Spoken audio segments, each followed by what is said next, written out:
ഓം ശാന്തി 9/1/2026 പ്രഭാതമുരളി മധുബൻ.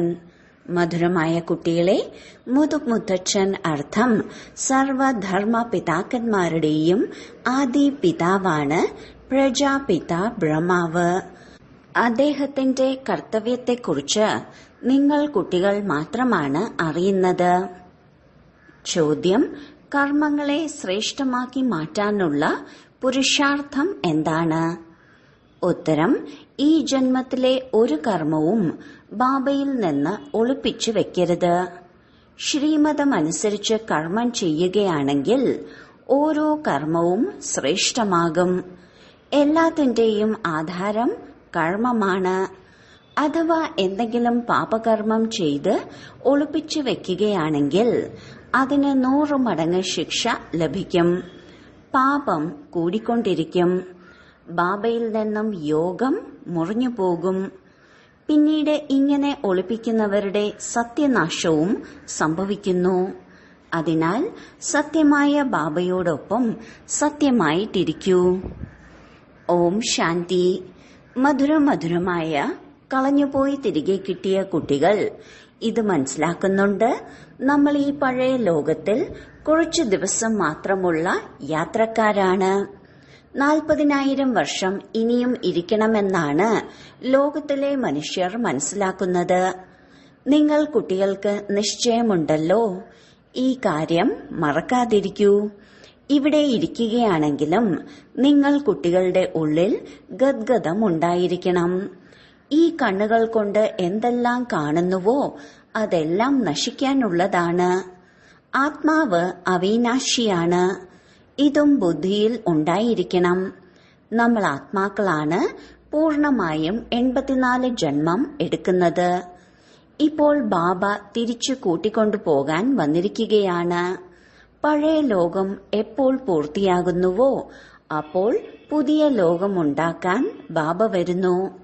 പുതിയ ലോകത്തിൽ നിന്ന് പഴയത്, പഴയ ലോകത്തിൽ നിന്ന് പുതിയത്. ഈ ചക്രത്തിന്റെ ജ്ഞാനം നിങ്ങളുടെ ബുദ്ധിയിൽ ഉണ്ട്. അനേക പ്രാവശ്യം നമ്മൾ ചക്രം കറങ്ങിയിട്ടുണ്ട്. ഇപ്പോൾ ചക്രം പൂർത്തിയായി. പിന്നീട് പുതിയ ലോകത്തിൽ നമ്മൾ കുറച്ചു ദേവതകൾ മാത്രമേ ഉണ്ടാവുകയുള്ളൂ. മനുഷ്യർ ഉണ്ടായിരിക്കുകയില്ല. ഇപ്പോൾ നമ്മൾ മനുഷ്യരിൽ നിന്നും ദേവതയായി മാറിക്കൊണ്ടിരിക്കുകയാണ്. ഇത് ഉറച്ച നിശ്ചയമുണ്ടല്ലോ. ബാക്കി എല്ലാ ആധാരവും കർമ്മത്തിൽ തന്നെയാണ്. മനുഷ്യർ തലകീഴായ കർമ്മം ചെയ്യുകയാണെങ്കിൽ അത് തീർച്ചയായും ഉള്ള് കാർന്നുകൊണ്ടിരിക്കും. അതുകൊണ്ടാണ് ബാബ ചോദിക്കുന്നത്, ഈ ജന്മത്തിൽ അതുപോലുള്ള പാപമൊന്നും ചെയ്തിട്ടില്ലല്ലോ. ഇത് തന്നെയാണ് അഴുക്കായ രാവണരാജ്യം. രാവണൻ എന്നത് ഏത് വസ്തുവിന്റെ പേരാണ്? ഇതും നിങ്ങൾക്കറിയാം. ലോകർക്ക് അറിയുകയില്ല. രാമരാജ്യം വേണമെന്ന് ഗാന്ധിജിയും പറഞ്ഞിരുന്നു. പക്ഷേ അർത്ഥം മനസ്സിലാക്കിയിട്ടുണ്ടായിരുന്നില്ല. ഇപ്പോൾ രാമരാജ്യം എങ്ങനെയാണ് ഉണ്ടാകുന്നതെന്ന് ബാബ മനസ്സിലാക്കി തരികയാണ്. ഇത് ഇരുട്ട് നിറഞ്ഞ ലോകമാണ്. ഇപ്പോൾ പരിധിയില്ലാത്ത ബാബ കുട്ടികൾക്ക് സമ്പത്ത് നൽകിക്കൊണ്ടിരിക്കുകയാണ്. ഇപ്പോൾ ബാബയുടെ കൈ ലഭിച്ചിട്ടുണ്ട്. ബാബയുടെ സഹായമില്ലാതെ നിങ്ങൾ വിഷയവൈതരണി നദിയിൽ മുങ്ങി കുളിച്ചുകൊണ്ടിരിക്കുകയായിരുന്നു. പകുതി കൽപ്പം ഭക്തിയാണ്. ജ്ഞാനം ലഭിക്കുന്നതിലൂടെ നിങ്ങൾ പുതിയ ലോകമായ സത്യയുഗത്തിലേക്ക് പോകുന്നു. ഇപ്പോൾ നിങ്ങൾ കുട്ടികൾക്ക് ഈ നിശ്ചയമുണ്ട്, നമ്മൾ ബാബയെ ഓർമ്മിച്ചോർമ്മിച്ച് പവിത്രമായി മാറും. പിന്നീട് പവിത്ര രാജ്യത്തിൽ വരും. ഈ ജ്ഞാനവും ഇപ്പോൾ പുരുഷോത്തമ സംഗമയുഗത്തിലാണ് നിങ്ങൾ കുട്ടികൾക്ക് ലഭിക്കുന്നത്. ഇതാണ് പുരുഷോത്തമ സംഗമയുഗം. ഇപ്പോഴാണ് നിങ്ങൾ മോശമായതിൽ നിന്നും സുന്ദരമായ മുള്ളിൽ നിന്നും പൂക്കളായി മാറിക്കൊണ്ടിരിക്കുന്നത്. ആരാണ് ആക്കി മാറ്റുന്നത്? ബാബ. ബാബയെ അറിയണം. നമ്മൾ ആത്മാക്കളുടെ പരിധിയില്ലാത്ത അച്ഛനാണ് ബാബ. ലൗകിക അച്ഛനെ പരിധിയില്ലാത്ത ബാബ എന്ന് പറയുകയില്ല. പാരലൗകിക ബാബ ആത്മാക്കളുടെ കണക്ക് പ്രകാരം എല്ലാവരുടെയും ബാബയാണ്. എങ്കിലും ബ്രഹ്മാവിനും കർത്തവ്യമുണ്ടല്ലോ. നിങ്ങൾ കുട്ടികൾ എല്ലാവരുടെയും കർത്തവ്യത്തെക്കുറിച്ച് അറിഞ്ഞു. വിഷ്ണുവിന്റെയും കർത്തവ്യമെന്തെന്ന് അറിഞ്ഞു. എത്ര അലങ്കരിച്ചിട്ടുണ്ട്. സ്വർഗത്തിന്റെ അധികാരി ആണല്ലോ. ഇതും സംഗമത്തിലേതാണെന്ന് പറയും. മൂലവതനം, സൂക്ഷ്മവതനം, സ്ഥൂലവതനം ഇതെല്ലാം സംഗമത്തിൽ വരുന്നുണ്ടല്ലോ. ബാബ മനസ്സിലാക്കി തന്നിട്ടുണ്ട് പുതിയ ലോകത്തിന്റെയും പഴയ ലോകത്തിന്റെയും സംഗമമാണെന്ന്. അല്ലയോ പതിത പാവന, വരൂ എന്ന് പറഞ്ഞ് വിളിക്കുന്നുമുണ്ട്. പാവന ലോകമാണ് പുതിയ ലോകം, പതിത ലോകമാണ് പഴയ ലോകം. പരിധിയില്ലാത്ത ബാബയ്ക്കും പാർട്ടുണ്ട് എന്നറിയാം. രചയിതാവും സംവിധായകനുമാണല്ലോ. എല്ലാവരും അംഗീകരിക്കുന്നുണ്ട്. അപ്പോൾ തീർച്ചയായും ബാബ എന്തെങ്കിലും ചെയ്തിട്ടുണ്ടായിരിക്കും. ബാബയെ മനുഷ്യൻ എന്ന് പറയുകയില്ല. ബാബയ്ക്ക് ശരീരമില്ലല്ലോ. ബാക്കി എല്ലാവരെയും മനുഷ്യൻ അല്ലെങ്കിൽ ദേവത എന്ന് പറയും. ശിവബാബയെ ദേവതയെന്നോ മനുഷ്യനെന്നോ പറയാൻ സാധിക്കുകയില്ല. കാരണം ബാബയ്ക്ക് ശരീരം തന്നെയില്ല. ഇത് തൽക്കാലത്തേക്ക് എടുത്ത ശരീരമാണ്. സ്വയം പറയുകയാണ്, മധുരമായ കുട്ടികളെ, ഞാൻ ശരീരമില്ലാതെ എങ്ങനെ രാജയോഗം പഠിപ്പിക്കും? എന്നെ മനുഷ്യർ കല്ലിലും മുള്ളിലും ഉണ്ടെന്ന് പറഞ്ഞു. ഇപ്പോൾ ഞാൻ വരുന്നതെങ്ങനെയാണെന്ന് നിങ്ങൾ കുട്ടികൾക്ക് മനസ്സിലായി. ഇപ്പോൾ നിങ്ങൾ രാജയോഗം പഠിച്ചുകൊണ്ടിരിക്കുകയാണ്. ഒരു മനുഷ്യർക്കും ഇത് പഠിപ്പിക്കാൻ സാധിക്കില്ല. ദേവതകൾ എങ്ങനെ സത്യയുഗി രാജ്യപദവി നേടി? തീർച്ചയായും പുരുഷോത്തമ സംഗമയുഗത്തിൽ രാജയോഗം പഠിച്ചിട്ടുണ്ടായിരിക്കും. ഇപ്പോൾ ഇതെല്ലാം സ്മരിച്ച് നിങ്ങൾ കുട്ടികൾക്ക് അളവില്ലാത്ത സന്തോഷമുണ്ടായിരിക്കണം. നമ്മളിപ്പോൾ 84ന്റെ ചക്രം പൂർത്തിയാക്കി. ബാബ കൽപ്പകൽപ്പം വരുന്നു. ബാബ സമയം പറയുകയാണ്, ഇത് വളരെ ജന്മങ്ങളുടെ അന്തിമ ജന്മമാണ്. ശ്രീകൃഷ്ണൻ സത്യയുഗത്തിലെ രാജകുമാരനായിരുന്നു. കൃഷ്ണൻ തന്നെയാണ് 84ന്റെ ചക്രം കറങ്ങുന്നത്. നിങ്ങൾ ശിവന്റെ 84 ജന്മം എന്ന് പറയുകയില്ല. നിങ്ങളിലും നമ്പർ വൈസ് പുരുഷാർത്ഥമനുസരിച്ചാണ് അറിയുന്നത്. മായ വളരെ കടുത്തതാണ്. ഒരാളെയും വിടുകയില്ല. ഇത് ബാബയ്ക്ക് നല്ല രീതിയിൽ അറിയാം. ബാബ അന്തർയാമിയാണെന്ന് മനസ്സിലാക്കരുത്. അല്ല, ഓരോരുത്തരുടെയും പെരുമാറ്റത്തിലൂടെ അറിയാൻ സാധിക്കും. വാർത്തകൾ വരുന്നുണ്ട്, മായ ഒറ്റയടിക്ക് പച്ചയോടെ വിഴുങ്ങി. ഇങ്ങനെയുള്ള ധാരാളം കാര്യങ്ങൾ നിങ്ങൾ കുട്ടികൾ അറിയാത്തതുണ്ട്. ബാബയ്ക്ക് അതെല്ലാം തന്നെ അറിയാം. എന്നാലും മനുഷ്യർ പിന്നെയും മനസ്സിലാക്കും ബാബ അന്തർയാമിയാണെന്ന്. ബാബ പറയുന്നു, ഞാൻ അന്തർയാമിയല്ല. ഓരോരുത്തരുടെയും പെരുമാറ്റത്തിലൂടെ എല്ലാം അറിയാൻ സാധിക്കും. വളരെ മോശമായാണ് നടന്നുകൊണ്ടിരിക്കുന്നത്. ബാബ കുട്ടികളെ ജാഗരൂകരാക്കി മാറ്റുകയാണ്. മായയിൽ നിന്ന് സംരക്ഷിക്കണം. മായ ഇങ്ങനെയാണ്, ഏതെങ്കിലും രൂപത്തിൽ വന്ന് ഒറ്റയടിക്ക് വീഴ്ത്തും. പിന്നീട് ബാബ എത്ര മനസ്സിലാക്കി തന്നാലും ബുദ്ധിയിൽ ഇരിക്കുകയില്ല. അതിനാൽ കുട്ടികൾക്ക് വളരെ ജാഗ്രതയോടെ ഇരിക്കണം. കാമം മഹാശത്രുവാണ്. ഞാൻ വികാരത്തിൽ പോയി എന്ന് അറിയുക പോലുമില്ല. ഇങ്ങനെയും സംഭവിക്കാറുണ്ട്. അതിനാൽ ബാബ പറയുന്നു, അഥവാ എന്തെങ്കിലും തെറ്റ് സംഭവിച്ചിട്ടുണ്ടെങ്കിൽ സത്യം പറയൂ, ഒളിപ്പിക്കരുത്. അല്ലെങ്കിൽ 100 മടങ്ങ് പാപമായി തീരും. അത് ഉള്ളിൽ കുത്തിക്കൊണ്ടിരിക്കും. ഒറ്റയടിക്ക് വീഴ്ത്തും. സത്യമായ ബാബയോടൊപ്പം പൂർണമായും സത്യമായിട്ടിരിക്കണം. അല്ലെങ്കിൽ വളരെ വളരെ നഷ്ടമുണ്ടാകും. മായ ഈ സമയം വളരെ കടുത്തതാണ്. ഇത് രാവണ രാജ്യമാണ്. നമ്മൾ ഈ പഴയ ലോകത്തെ ഓർമ്മിക്കുന്നത് എന്തിനാണ്? നാം പുതിയ ലോകം ഓർമ്മിക്കണം. അവിടേക്കാണ് ഇപ്പോൾ പോയിക്കൊണ്ടിരിക്കുന്നത്. അച്ഛൻ പുതിയ വീടുണ്ടാക്കുകയാണെങ്കിൽ കുട്ടികൾക്കറിയാമല്ലോ, എനിക്ക് വേണ്ടി കെട്ടിടം നിർമ്മിച്ചുകൊണ്ടിരിക്കുകയാണെന്ന്. സന്തോഷമുണ്ടായിരിക്കും. ഇത് പരിധിയില്ലാത്ത കാര്യമാണ്. നമുക്ക് വേണ്ടി പുതിയ ലോകം, സ്വർഗം ഉണ്ടാക്കിക്കൊണ്ടിരിക്കുകയാണ്. സ്വർഗത്തിൽ തീർച്ചയായും വസിക്കാനുള്ള വീടുണ്ടാകും. ഇപ്പോൾ നമ്മൾ പുതിയ ലോകത്തിലേക്ക് പോകുന്നവരാണ്. എത്രത്തോളം ബാബയെ ഓർമ്മിക്കുന്നുണ്ടോ അത്രത്തോളം സുഗന്ധമുള്ള പൂക്കളായി മാറും. നമ്മൾ വികാരങ്ങൾക്ക് വശപ്പെട്ട് മുള്ളായി മാറിയിട്ടുണ്ടായിരുന്നു. ബാബയ്ക്കറിയാം, മായ പകുതി പേരെയും അപ്പാടെ വിഴുങ്ങുന്നുവെന്ന്. നിങ്ങൾക്കും അറിയാം, ആരാണോ വരാതിരിക്കുന്നത് അവർ തീർച്ചയായും മായയ്ക്ക് വശപ്പെട്ട് കഴിഞ്ഞു. ബാബയുടെ അടുത്ത് വരികയേയില്ല. ഇങ്ങനെ മായ വളരെ പേരെ തിന്നു തീർത്തു. വളരെ നല്ല നല്ല കാര്യങ്ങളാണ് പറഞ്ഞു പോയത്. ഞാൻ ഇങ്ങനെയെല്ലാം ചെയ്യും, ഇതെല്ലാം ചെയ്യും. ഞാൻ യജ്ഞത്തിന് വേണ്ടി ജീവൻ നൽകാൻ തയ്യാറാണ്. ഇന്ന് അവരൊന്നും ഇല്ല. നിങ്ങളുടെ യുദ്ധം മായയുമായാണ്. മായയോടൊപ്പം എങ്ങനെ യുദ്ധം ചെയ്യും? ലോകത്തിലുള്ള ആർക്കും ഇതറിയുകയില്ല. ഇപ്പോൾ നിങ്ങൾ കുട്ടികൾക്ക് ബാബ ജ്ഞാനത്തിന്റെ 3ാം നേത്രം നൽകി. ഇതിലൂടെ നിങ്ങൾ ഇരുട്ടിൽ നിന്ന് വെളിച്ചത്തിലേക്ക് വന്നു കഴിഞ്ഞു. ആത്മാവിന് തന്നെയാണ് ഈ ജ്ഞാന നേത്രം നൽകിയിട്ടുള്ളത്. സ്വയത്തെ നിങ്ങൾ ആത്മാവെന്ന് മനസ്സിലാക്കൂ എന്ന് അപ്പോഴാണ് ബാബ പറയുന്നത്. പരിധിയില്ലാത്ത ബാബയെ ഓർമ്മിക്കൂ. ഭക്തിയിലും നിങ്ങൾ ഓർമ്മിച്ചിട്ടുണ്ടായിരുന്നല്ലോ. അങ്ങ് വരികയാണെങ്കിൽ അങ്ങയിൽ ബലിയർപ്പണമാകാമെന്ന് പറഞ്ഞിട്ടുണ്ടായിരുന്നു.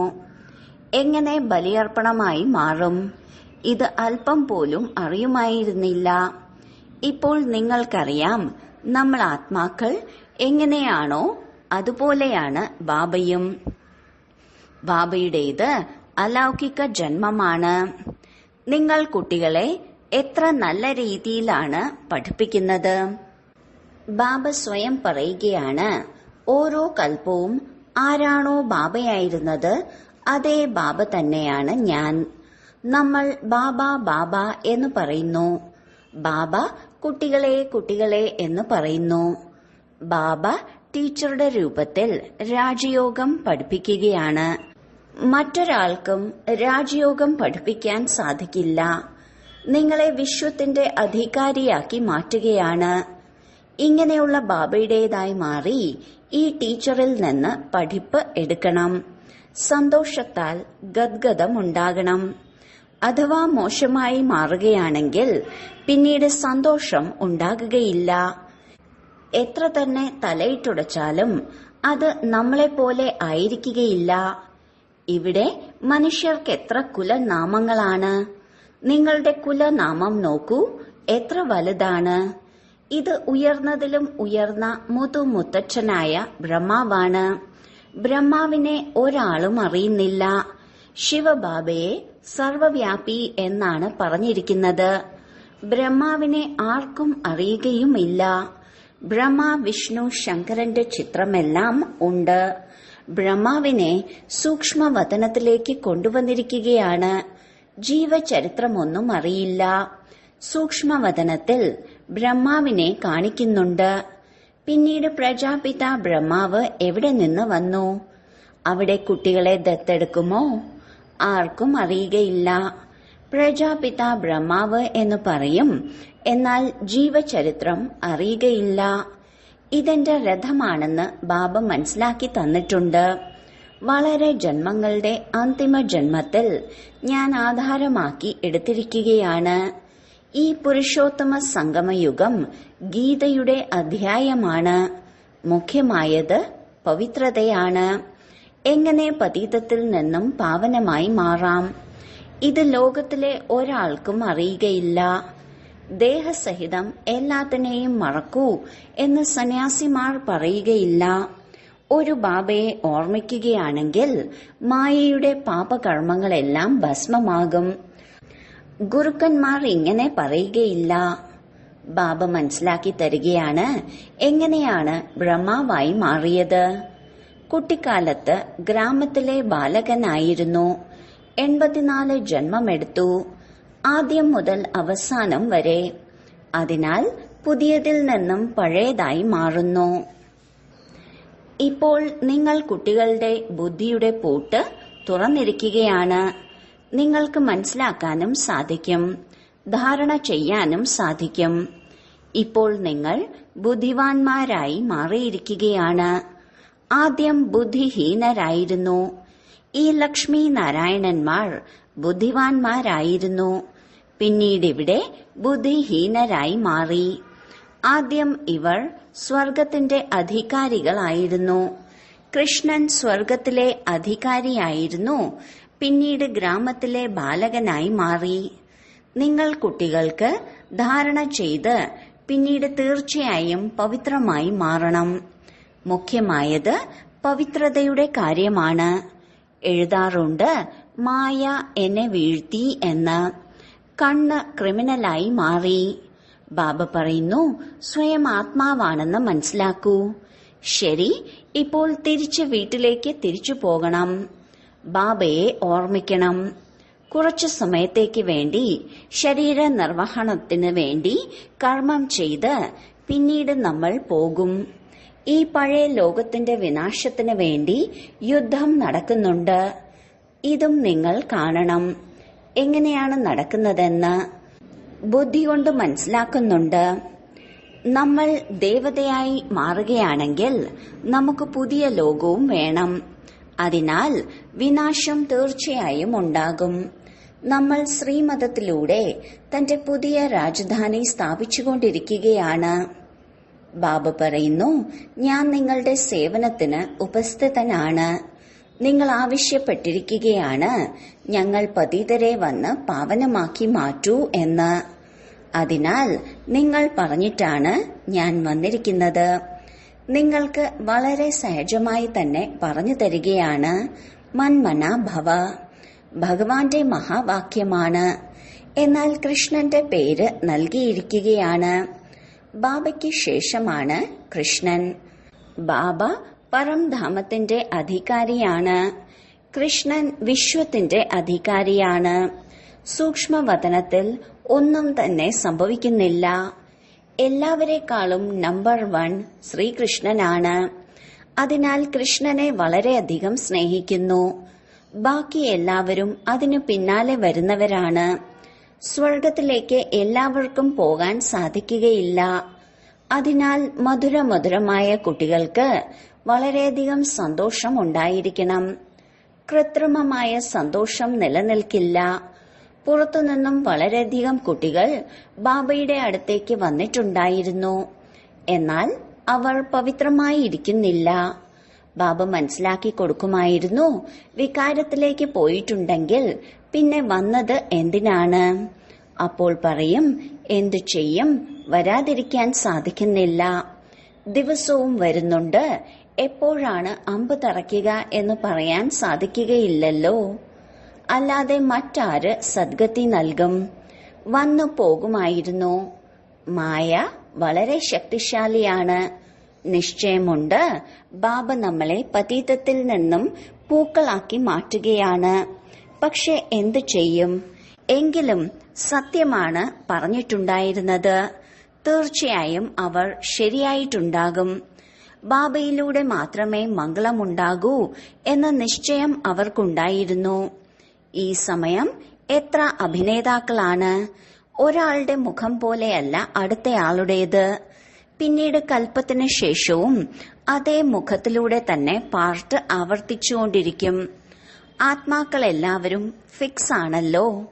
എല്ലാ അഭിനേതാക്കളും പൂർണമായും കൃത്യമായി പാർട്ട് അഭിനയിച്ചുകൊണ്ടിരിക്കുകയാണ്. ഒരൽപ്പം പോലും വ്യത്യാസം ഉണ്ടാവുകയില്ല. എല്ലാ ആത്മാക്കളും അവിനാശിയാണ്. അവരിൽ അവിനാശി പാർട്ട് അടങ്ങിയിട്ടുണ്ട്. വളരെയധികം മനസ്സിലാക്കേണ്ട കാര്യങ്ങളാണ്. എത്രയാണ് മനസ്സിലാക്കി തരുന്നത്, എന്നിട്ടും മറന്നുപോകുന്നു, മനസ്സിലാക്കുന്നില്ല. ഇതും ഡ്രാമയിൽ ഉണ്ടാവണം. ഓരോ കൽപ്പവും രാജധാനിയുടെ സ്ഥാപന ഉണ്ടാവുക തന്നെ വേണം. സത്യുഗത്തിൽ വരുന്നവർ കുറച്ചുപേരാണ്, അതും നമ്പർ വൈസ്. ഇവിടെയും ഒരുപോലെയല്ലല്ലോ. ഒരാളുടെ പാർട്ട് അവർക്ക് മാത്രമേ അറിയൂ, മറ്റാർക്കും അറിയുകയില്ല. ശരി, വളരെ കാലത്തെ വേർപാടിന് ശേഷം തിരികെ കിട്ടിയ മധുരമധുരമായ സന്താനങ്ങൾക്ക് മാതാവും പിതാവുമായ ബാബ്ദാദയുടെ സ്നേഹസ്മരണകളും സുപ്രഭാതവും. ആത്മീയ അച്ഛന്റെ ആത്മീയ കുട്ടികൾക്ക് നമസ്കാരം. ധാരണയ്ക്കുള്ള മുഖ്യസാരം: 1. സത്യമായ ബാബയോടൊപ്പം സദാ സത്യമായിരിക്കണം. ബാബയിൽ പൂർണമായും ബലിയർപ്പണമായിരിക്കണം. 2. ജ്ഞാനം ധാരണ ചെയ്ത് ബുദ്ധിവാനായി മാറണം. ഉള്ളുകൊണ്ട് അളവില്ലാത്ത സന്തോഷത്തിലിരിക്കണം.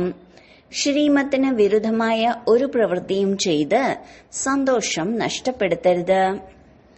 വരദാനം: ഡ്രാമയുടെ പോയിന്റിന്റെ അനുഭവത്തിലൂടെ സദാ സാക്ഷി സ്ഥിതിയുടെ സ്റ്റേജിൽ സ്ഥിതി ചെയ്യുന്ന അചഞ്ചലരും ദൃഢതയുള്ളവരുമായി ഭവിക്കട്ടെ. ഡ്രാമയുടെ പോയിന്റിൽ അനുഭവികളായിട്ടുള്ളവർ സദാ സാക്ഷി സ്ഥിതിയിൽ സ്ഥിതി ചെയ്ത് ഏകരസ അചഞ്ചല ദൃഢതാസ്ഥിതിയുടെ അനുഭവം ചെയ്യുന്നു.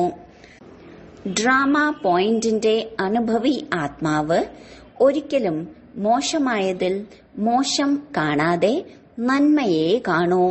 അതായത് സ്വമംഗളത്തിന്റെ മാർഗം ദർശിക്കും. ആ മംഗളത്തിന്റെ കണക്ക് സമാപ്തമായി. മംഗളകാരിയായ അച്ഛന്റെ മക്കളാണ്. മംഗളകാരി യുഗമാണ്. ഈ ജ്ഞാനത്തിന്റെയും അനുഭവത്തിന്റെയും അതോറിറ്റിയിലൂടെ അചഞ്ചലരും ദൃഢതയുള്ളവരുമാകൂ. സ്ലോഗൻ: ആരാണോ സമയത്തെ അമൂല്യമെന്ന് മനസ്സിലാക്കി സഫലമാക്കുന്നവർ, അവർ സമയത്ത് വഞ്ചിക്കപ്പെടുകയില്ല. അവ്യക്ത സൂചന: ഈ അവ്യക്ത മാസത്തിൽ ബന്ധനമുക്തരായിരുന്ന് ജീവൻ മുക്ത സ്ഥിതിയുടെ അനുഭവം ചെയ്യൂ. ജ്ഞാന ഖജനാവിലൂടെ ഈ സമയത്ത് തന്നെ മുക്തി ജീവൻ മുക്തിയുടെ അനുഭവം ചെയ്യണം. എന്തു തന്നെ ദുഃഖവും അശാന്തിയുമാകട്ടെ, കാരണം വികാരമാണ്, അതിൽ നിന്ന് മുക്തമാകണം. അഥവാ ഏതെങ്കിലും വികാരം വന്നാൽ തന്നെയും വിജയിയാകണം, തോറ്റുപോകരുത്. അനേക വ്യർത്ഥ സങ്കല്പങ്ങൾ, വികൽപ്പങ്ങൾ, വികൽപ്പങ്ങളിൽ നിന്ന് മുക്തരാകുക, ഇതുതന്നെയാണ് ജീവൻ മുക്ത സ്ഥിതി. ഓം ശാന്തി.